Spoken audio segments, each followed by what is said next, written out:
And thanks to the New York State Archives and New York State Library, and thanks to DHPSNY for supporting this anti-racism work, and thanks to Michael for being here with me today. I'm really excited to continue our conversation about anti-racism for collecting organizations in New York State.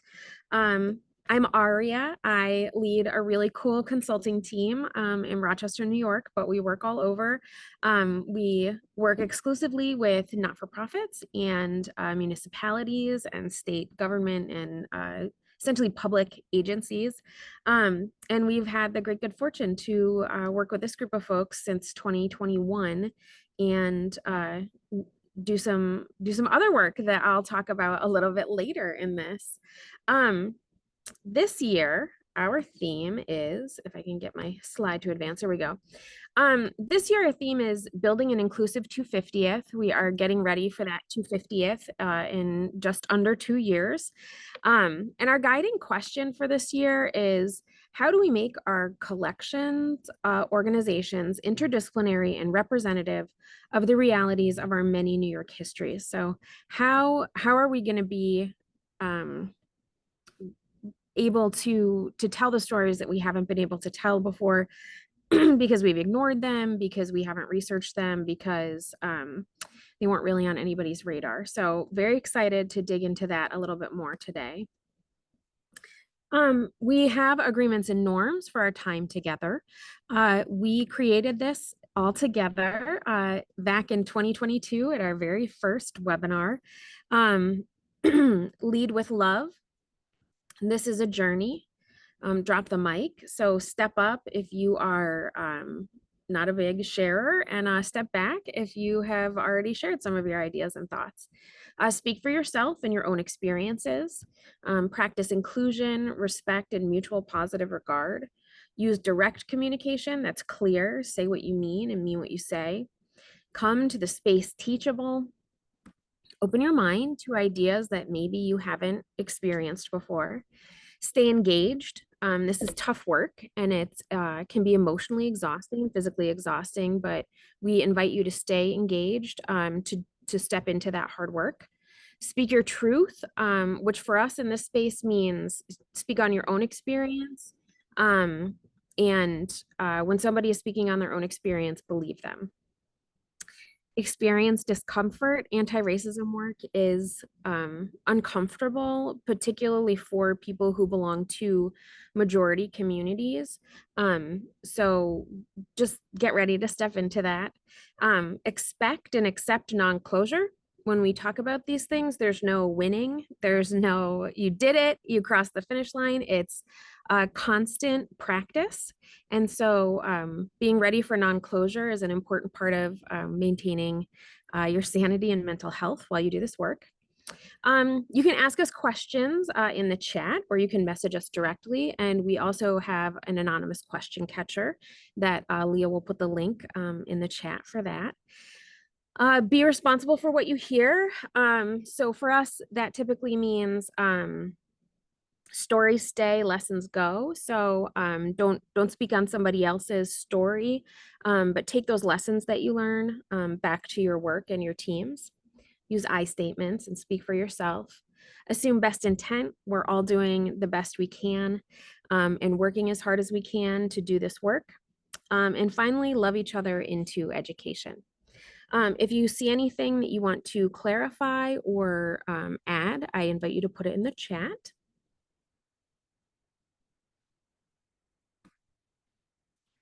So today we are going to use this facilitated dialogue to address strategies to research undertold and or poorly documented histories and address gaps in the histories our organizations and communities tell. In just a minute or so, I'm going to invite Michael to introduce himself.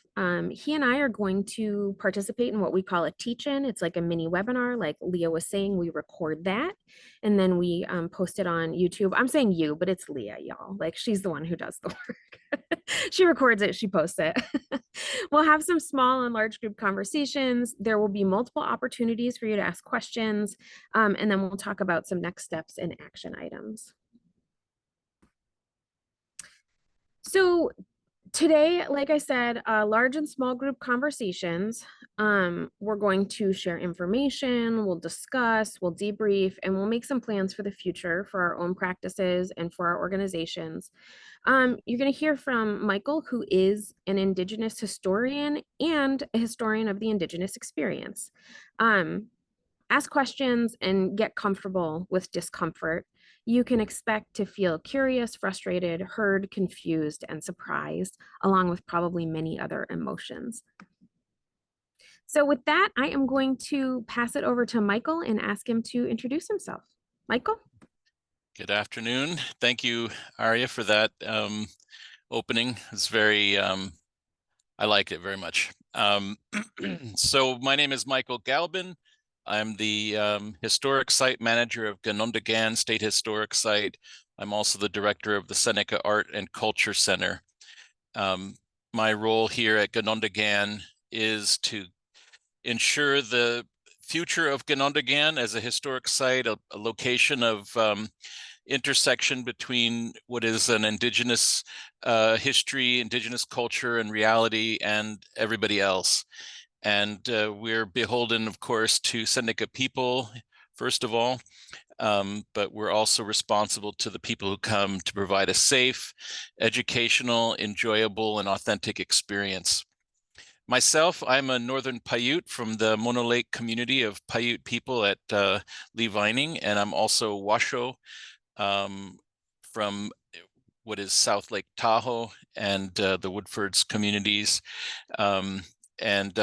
Although I live here in New York State and have done so for longer than anyone is even aware of, and I've been at Ganondagan since 1991, believe it or not. So I'm well familiar with public education and public history, and I'm looking forward to having a nice conversation with everybody here. Thanks, Michael. I'm just gonna set us up a little bit for our what we call a teach-in. It's like a mini webinar. But this recorded portion provides the foundation for all of us to engage in a meaningful conversation so that we can understand where the gaps in our stories are, and we can talk through some strategies for ameliorating those gaps. So first, you're going to hear from Michael about the Clinton Sullivan campaign from the Indigenous perspective. Then I'm going to present some possible strategies for initiating and stewarding difficult conversations within our organizations and our wider communities. Like I said, it's going to help us all get on the same page with the fundamental information about the Clinton Sullivan campaign. And it's going to help us grapple with the complicated realities of engaging difficult conversations in our organizations and communities. So I also want to say, John and I talk about this all the time when we're planning. It's weird for the state to be talking about anti-racism and giving counsel around anti-racism, because in New York State we have a fraught history with racism and anti-racism, and we're going to get into that a little bit. And so the way that we do that is we try to model it with the norms and agreements. We try to model it with these open conversations. You guys, I'm so excited because the person who's coming in right now, we graduated from graduate school together, and I'm so happy that he's here. So when Bernie comes in, everybody say hi, Bernie. So in this session, we encourage museums, libraries, archives, historical and genealogical societies, and historic sites to step into the difficult work of understanding what the Clinton Sullivan campaign was and how the colonizers from what is now New York State supported the genocide of Indigenous communities, and in subsequent generations, the erasure of those communities, as well as the myth-making of American independence through how our organizations have framed and or commemorated the Clinton Sullivan campaign. We want to make sure that all of you have an understanding of that campaign and have an understanding of that campaign from the perspective of the most directly impacted people, which are the Haudenosaunee and Indigenous people in New York State, to best frame the conversation and give you all the opportunity to ask relevant questions. So talking about Indigenous genocide, the lasting effects of genocide and erasure, and the ways our organizations have told complicated stories in the past can be points of tension within our organizations and also our wider communities.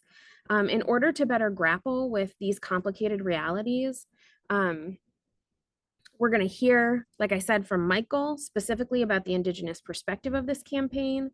And then we're going to talk through some ways that we can hold those points of tension for our communities within the context of difficult questions. So let's see, what we're going to do first is I'm going to pass it over to Michael. He'll pass it over to me when he's done with his portion. And then we'll stop the recording and we'll pause and give you all time to ask us questions. So once the recording is stopped, we're going to take a short break for questions before we go into our conversations. So Michael, I'm going to pass it over to you. Thank you. Yeah. Okay. So where do I begin when we, with this conversation about this event in 1779, right? And Arya was talking about this sort of emotional labor that takes place when underrepresented communities are asked to make contributions, provide perspective, and kind of do that work, right? So it's important, I think, for everyone to understand who are the Haudenosaunee people, right?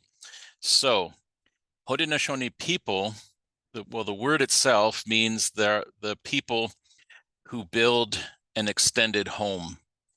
And this home, is a metaphor. It's a house in the same way that, like, the House of Representatives of the United States is not a house where they all live. It is a body, a organization of leadership. And so the Haudenosaunee are people who built a house, an extended house, wherein all of the family of the people who live there, exist as one people. And you might imagine that house extends across what is now considered New York State, bounded on the east by the Mohawk River, bounded on the west by the Genesee Valley originally.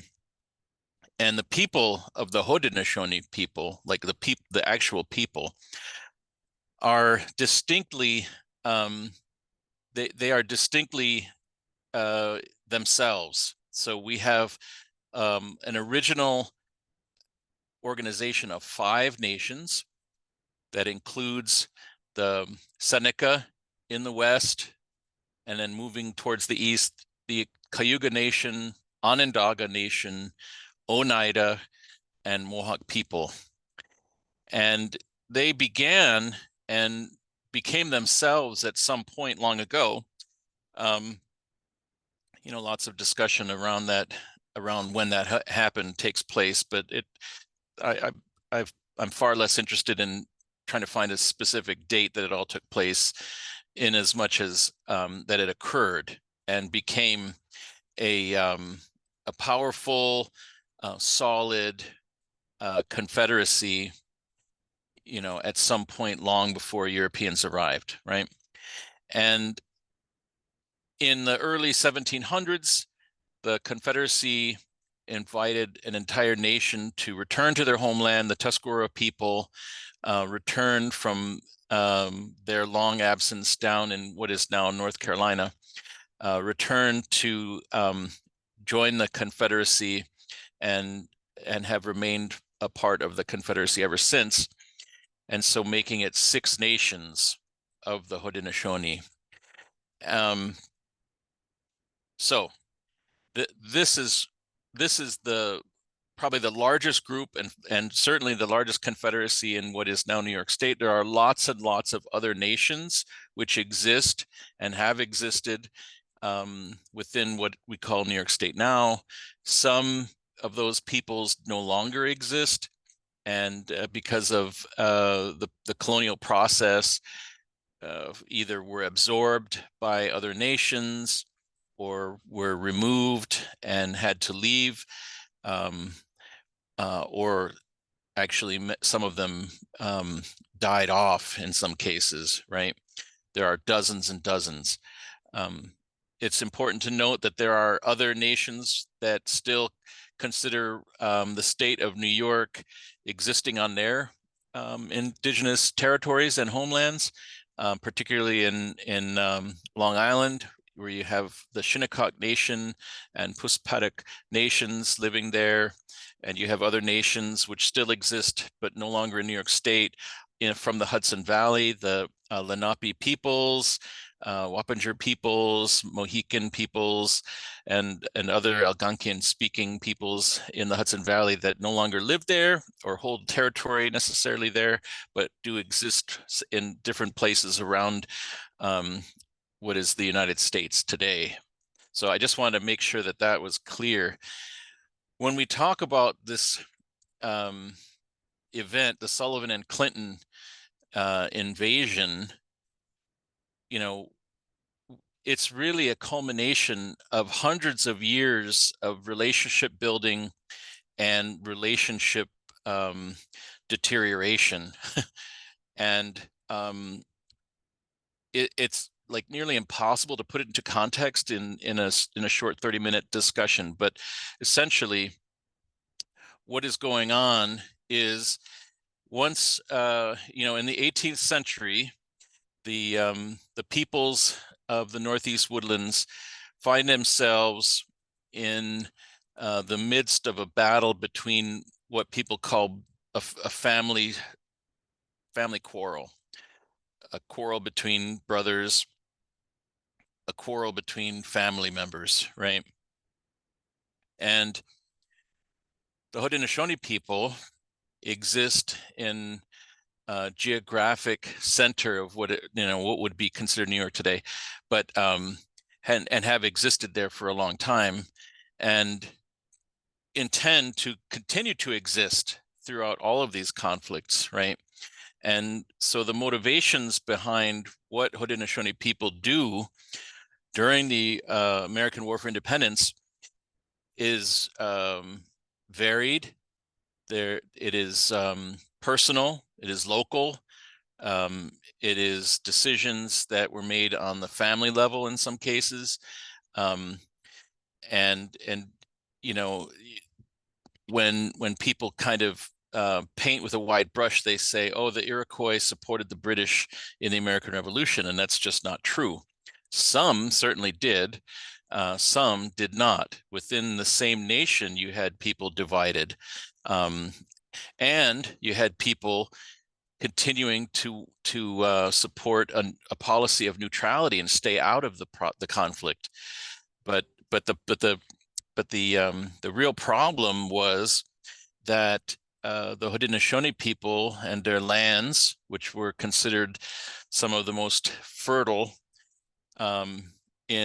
within the boundaries of that New York colony, that could be found. And the Haudenosaunee were incredibly successful agriculturalists. Up until the 18th century, the economies of those Haudenosaunee communities relied on the food that was being produced generally in their home territories. Later, becoming entangled with European trade and other relationships. So,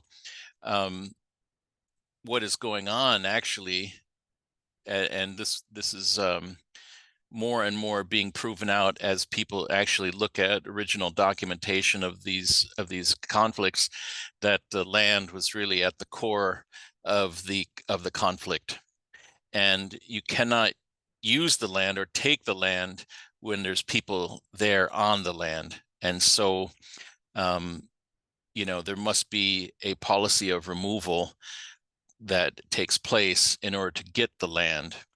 If we look at the after this invasion, where the lands actually wind up, it's pretty clear that the Haudenosaunee land was being used to actually support and pay for officers, wages and in the war. So anyways, what is my point here? So in the year 1777, the Haudenosaunee people find themselves on the shores of Lake Ontario at Oswego. And, there have been, up until that point, a lot of interest in either, maintaining a policy of neutrality with the native people. This is both by the British and by the rebels, the rebel Americans. They wanted the Haudenosaunee to stay out of it, right? And up until that point, it seemed like it was that was possible. But in 1777, it was clear that there was going to be some choices and decisions made on the local level that would include Indigenous participation, whether on the side of the Americans or the side of the British. And like in any war situation, trade stops. And so the communities which were once supported by British trade are no longer receiving that. And so the communities are finding themselves in jeopardy, right? The native communities, they find themselves without that, support. And so what happens is many of the leaders get told by clan mothers in 1777 at Oswego that since the British are promising to reopen trade and support their communities, that they really should, support their British allies. And this is not a flippant decision, because if you remember, or if you know, the Haudenosaunee had been in a long and strong alliance with the British Crown for a long time, over 100 years, really, by the time this war takes place. And when you have an alliance with a nation, that's nothing to be taken lightly. And so, all the Haudenosaunee are doing is supporting their allies, actually. And of course, you have others that are departing from that decision, and you have some, tensions between certain of the Haudenosaunee nations, whether or not to fight or to support the British or not, or support the Americans, So these decisions that are taking place and are really causing a rift within the communities, the Haudenosaunee communities, are, complicated. So I'll give you an example. So we'll say in the Oneida country, the Oneida people, are living on the edges of the colony, right? The New York colonies, and colonists who are living as neighbors, right, to you and your families. And in some cases, your kids play together. And in some cases, they even spend the night and have sleepovers, literally, in the 18th century. And you help bring each other's crops in the fall, and you help plant and clear in the spring. And these neighbors who you've built up personal relationships are now saying, well, we have to separate from the Crown. We want you to support our cause. And your nation had been in a long, literally century-old alliance with the British Crown, and they're saying maybe we should support the British too. So what do? Do you stick with your political ally and your agreement to support one another that had been forged for long before you were born? Or do you support your neighbors, who you have direct and personal relationships with? And this is kind of the situation that Haudenosaunee people find themselves in. One of the interesting parts of Haudenosaunee life is that, you can have national policy that's created from within the clan, and it is brought by the clan leadership, the clan mothers, to the male counterpart, the Hoyane, and you can create sort of national policies and so forth. But what you always have is free will. And regardless of what your nation says, you can make decisions for yourself and your family. And, this is, decisions that you make with your direct interest in mind, right? And so this is what causes some Haudenosaunee people to support the British, fight on their behalf, conduct a border war, and some to support the Americans, the rebel Americans. And so you have a nations that are somewhat divided, So what happens in 1779? Well,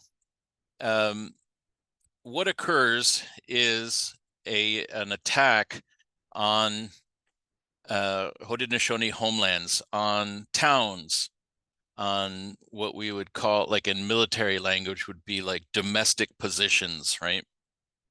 This is where children live, their grandparents, families are raised, crops are being grown to support the families, and so in spring of 1779, General George Washington, who is the commander of the Continental Army, issues orders, and I'm going to read them to you because they're important to know and to hear, right? So Washington writes to Sullivan,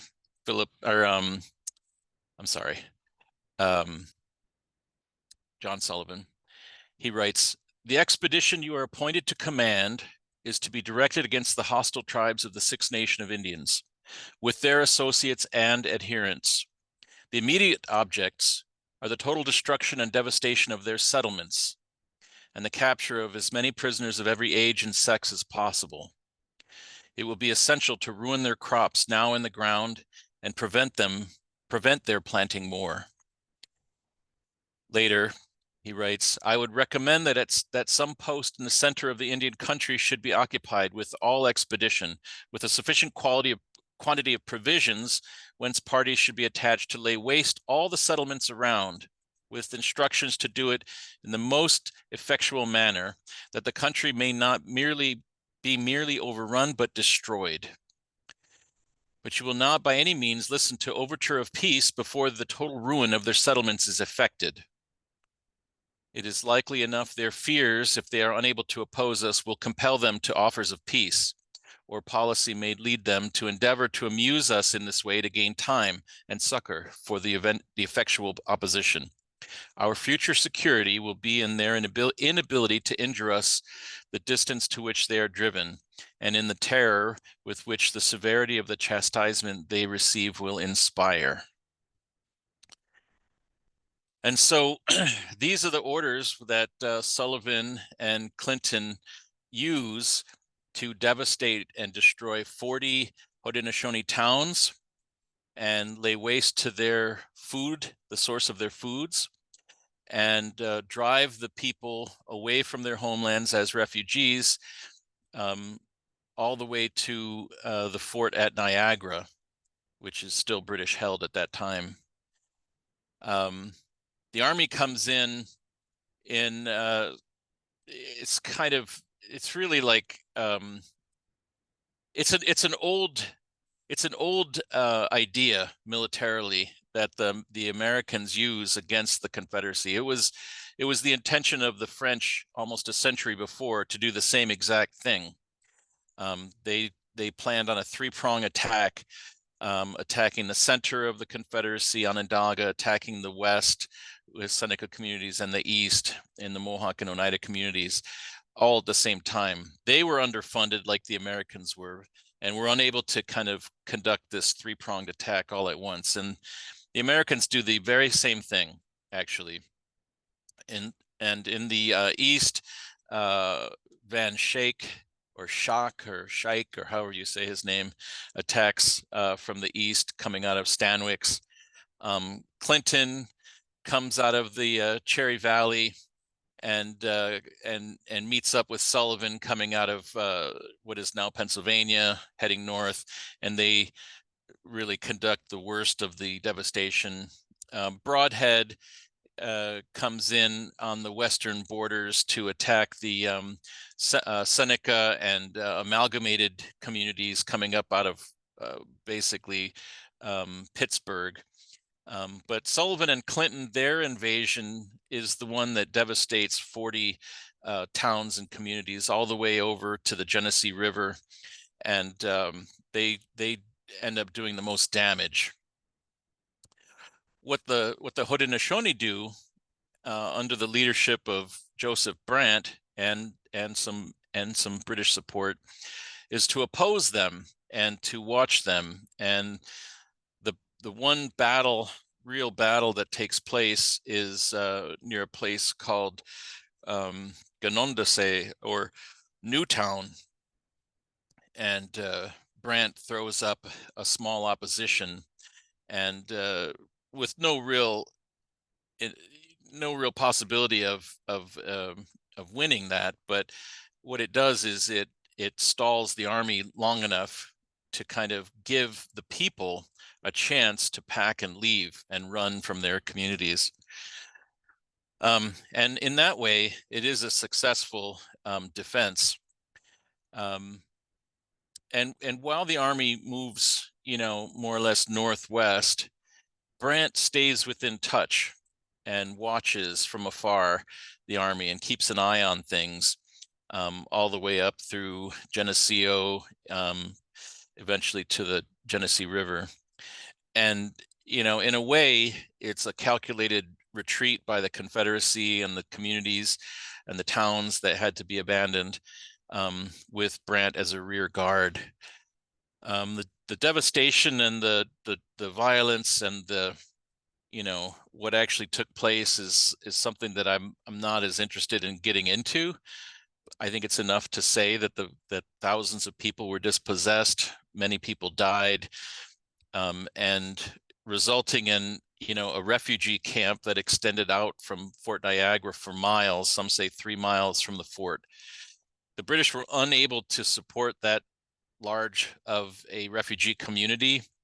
They didn't have enough food. They didn't have enough of anything, really. And the people threw up hovels and little open-faced shelters to kind of stay there and kind of huddle in protection after that invasion.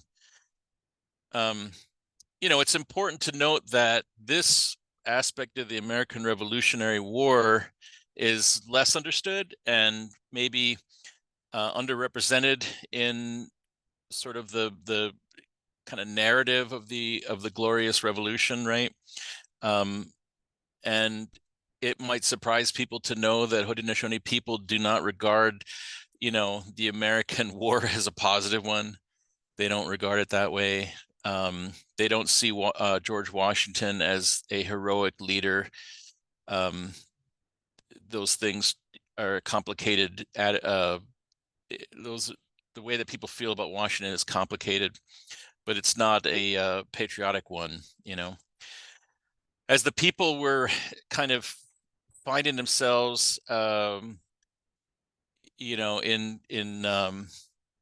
in refugee status outside of Fort Niagara, with no homes to go back to, right, and no food to eat.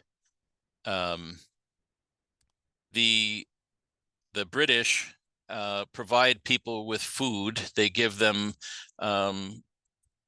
some of the grain that they had there, some of it, but they cut it with quicklime and to make it seem like it was more, but the lime was actually pretty poisonous and toxic. And one man named Montour survived that refugee time as a young man, and they say that the lime that they were fed ate his lips away from his face, and so he had a permanent grin as an adult.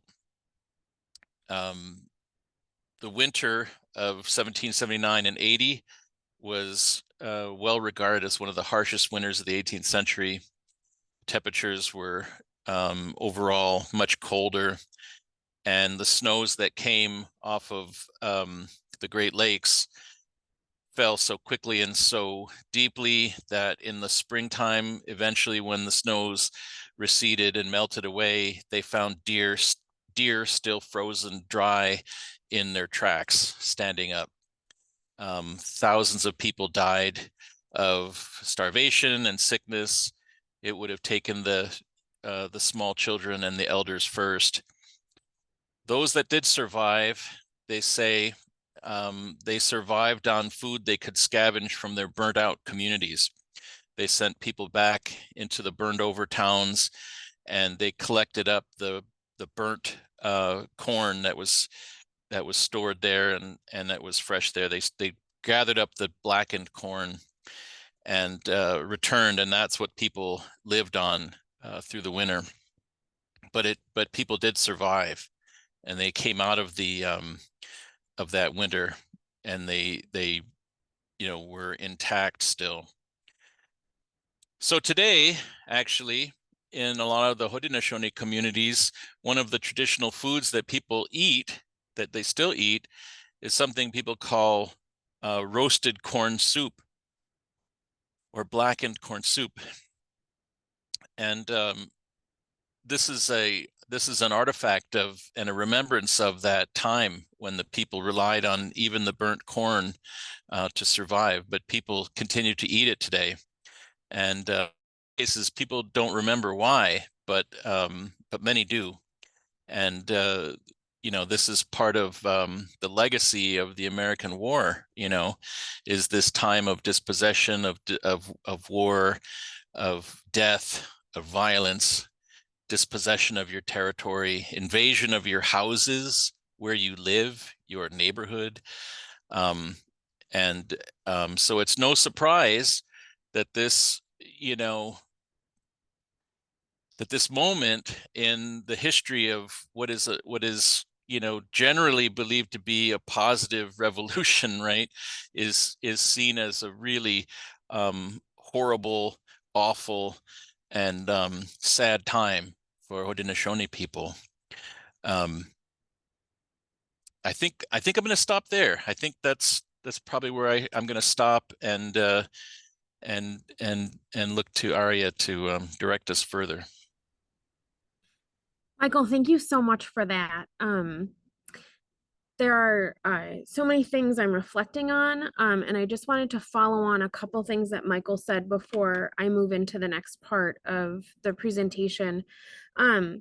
Michael keeps reiterating that the 250th is really about a commemoration because it's not a celebration for a lot of people in what is now New York State.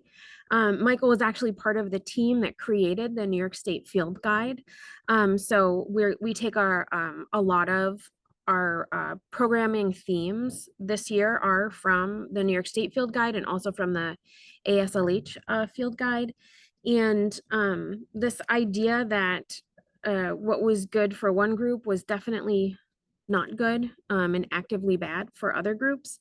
And the other follow-on I wanted just to lift up is that part of the reason that our team felt so strongly about talking about the Clinton Sullivan, as Michael called it, invasion, is because we have this legacy of historic markers in New York State.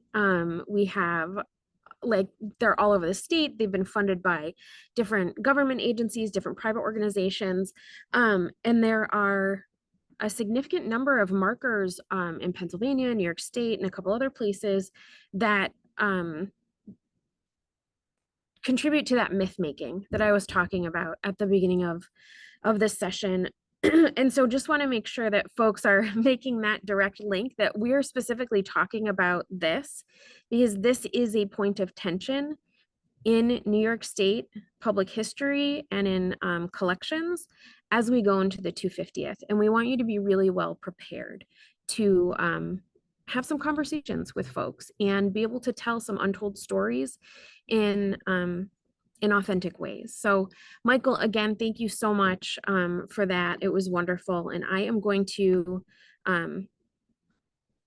start talking about the Office of Cultural Education DEI Toolkit, because this is, John mentioned this when he was talking about anti-racism work at the New York State Education Department. So we have a tool in this toolkit that's supposed to prepare you and help you facilitate difficult conversations within your organization and in your community. So just by way of background, the Office of Cultural Education did a bidding process for consultants to create a toolkit that would go along with those other DEI things that John was talking about, like the 6 pillars and the culturally responsive framework that the state has been working on the past few years. So after a competitive selection process, my team worked in 2022 and 2023 with the Office of Cultural Education team, which came from the New York State Museum, New York State Library, and New York State Archives, as well as their stakeholders, to determine which tools and supports their constituent groups needed to pursue an anti-racist and equity-focused lens in their organizations and practice. So it wasn't developed specifically for the 250th, but it was developed to complement this set of tools that NYSET is creating. And we had this opportunity to put all of this together. So over the course of 10 months, the team developed what the state and we call a DEI toolkit, but you'll see when I talk a little bit about it, it's not just diversity, equity, inclusion. DEI covers quite a few other things for us.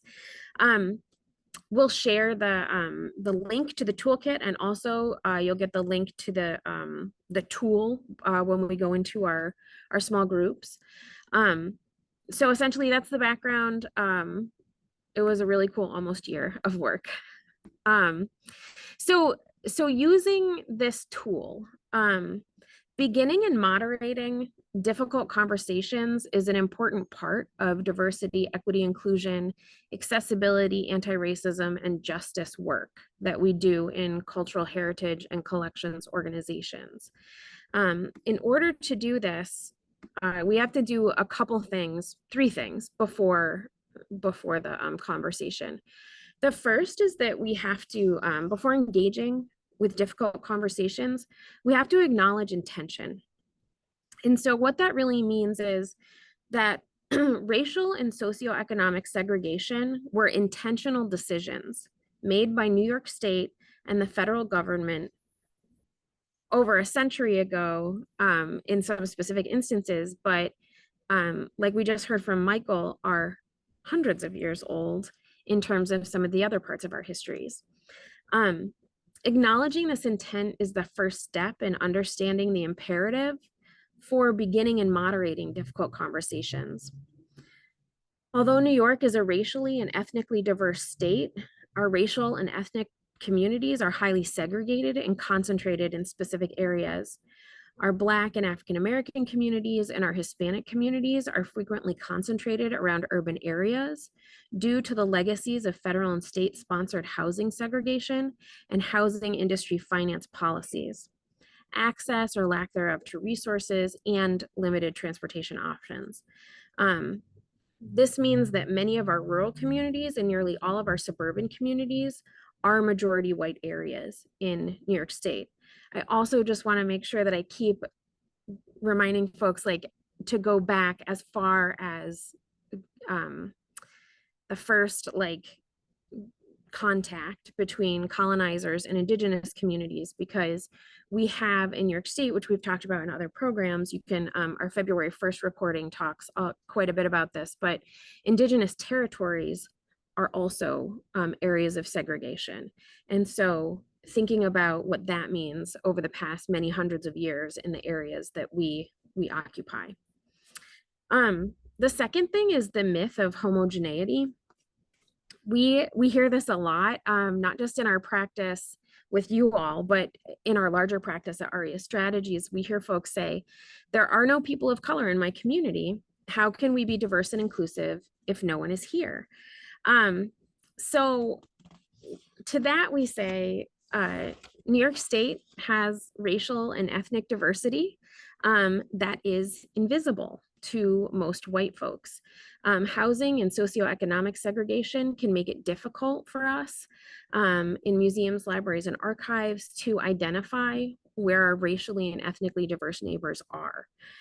Because of that legacy of segregation that I talked about when I was mentioning acknowledging intent, by design, our communities were set up to keep white people and everybody else separated. And white spaces are frequently unsafe spaces for people of color and indigenous people. So we want to make sure that we're acknowledging all of this reality, that the communities we live in were intentionally segregated, and we need to do the work as cultural organizations to really push back on that myth of homogeneity.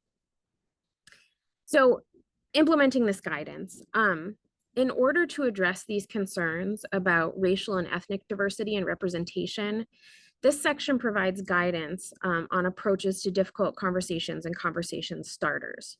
However, this guidance can also be implemented to have difficult conversations about anything that's happening in your community.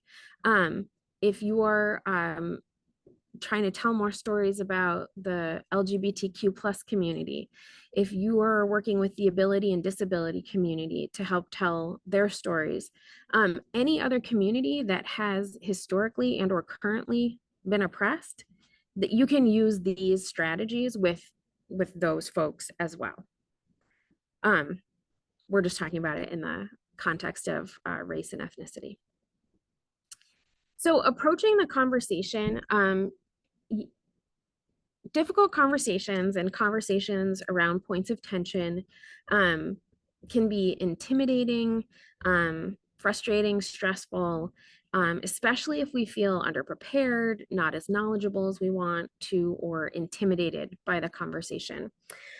So the first thing we say when you're getting ready for these, approach the conversation as a well-informed participant. Know what you're talking about. Know about the histories and legacies and the consequences of this point of tension. Be compassionate, be patient and forgiving with your conversation partners. Acknowledge the difficulty of conversations that make you and your conversation partner uncomfortable. It's okay to be uncomfortable, right? I want to keep emphasizing that discomfort is a part of the anti-racist process. It's okay or permissible to ignore difficult conversations because of your own discomfort. Stepping into our discomfort is part of how we do anti-racist practice. Be humble, be okay with not knowing everything, with having potentially different lived experiences, and with making mistakes. Staying humble and practicing compassion creates a loop for continuous learning. So when we really step into the compassion and humility pieces, we're able to continuously learn from these conversations and improve our own facilitation of these conversations within our organizations and our communities. And then finally, assume best intent. I mean, this is on like every community guidelines poster or slide that my team does, because our assumption is that we're all doing our best. We're all in different places and phases of this work. So we want to honor the diversity of experience and thought by making space for the many entry points to this work.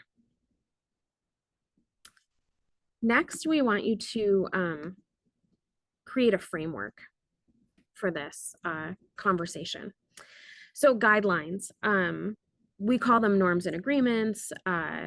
Sometimes they're called a community promise, but guidelines essentially communicate the rules for the conversation and establish what conversation partners can expect in the discussion space. So this is something that comes up over and over again as we do this work with you all, that we really encourage you to have guidelines for any conversation, meeting, what are the rules of engagement where you are. So create those before the conversation. Meet people where they are. Start at the beginning, wherever that might be for your conversation partner. People with lived experience and historically or currently oppressed identities are likely at a very different place than someone who is the beneficiary of the historical legacy of privilege and power. a person who consistently reads the newest literature about DEI has a different perspective than someone who is just beginning to explore DEI literature. Be vulnerable and invite others to be vulnerable in the conversation. Be prepared and accept non-closure. DEI work is continuous and unending, right? It's a journey. It's a continually improving process.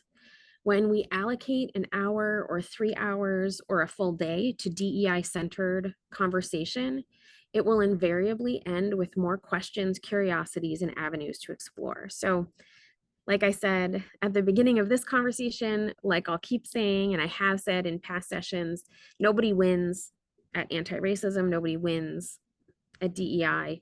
But what we do is continually build an even more anti-racist practice, organization, process that gets us closer and closer to justice. Be patient. This takes a long time. Doing this work takes a long time to learn and process and implement. You have to be patient with yourself and your organization and your conversation partners. We know from conversations with many of you that a lot of this work is happening in the middle of your organization. So you're managing up and down, and that's exhausting. And so we say to you, find ways to fortify yourself because your patience is a huge part of how we do this work. Small and incremental growth is worth celebrating. So celebrate your successes no matter how small they feel, because dismantling 400 years of oppression and discrimination does not happen in a short amount of time. Your commitment to this work and your patience creates the environment for change and allows us to create the communities and organizations that we want for ourselves and our descendants. Finally, ground your conversations in a relationship. And a million years ago, when I was in my teacher training, one of my professors told me, always put in your classroom rules, always put the most important one last, because the way our brains work, we look at the first one and we look at the last one. And so he said, make sure those kids know the most important thing, it's going to be the last one on your list. And so that's why grounding conversations in relationship is last on this list, because it's the most important thing. Difficult conversations are most successful when participants can build on the support of a relationship. So if I am trying to have a conversation around a point of tension with somebody I don't know, and I don't know if I have anything in common with them, it's going to be a harder conversation for me. If I can build a relationship with that person over time and ask a little bit at a time and find out more about them, we're going to get a lot farther, a lot faster. So